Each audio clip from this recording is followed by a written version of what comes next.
రే శ్రీతన్, నోరు మూసుకొని చదువుకుంటావా లేదా? రే శ్రీతన్, తొందరగా బయటకు వస్తావా రావా? రాను. ఇప్పుడు వచ్చి చదువుకోలేదనుకో ఫుల్గా దెబ్బలు పడతాయి. అవునా? అవును. ఈ మాట ఎవరి ముందైనా చెప్తావా? హే చెప్తారా?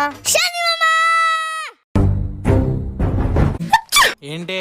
రే సన్నీ, నువ్వు మధ్యలోకి రాకురా. వాడు నా అల్లుడు, తింటాడు పంటాడు ఆడుకుంటాడు, అస్సలు చదువుకోడు. వాడు నాలా ప్రయోజకుడు అవుతాడు. ఏం చేస్తావే? అమ్మ బాబాయ్,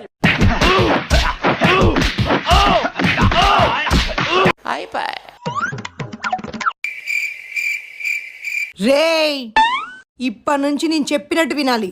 టైంకి తినాలి, టైంకి పడుకోవాలి, లేకపోతే ఆడాళ్ళు నీకు జోహార్లు.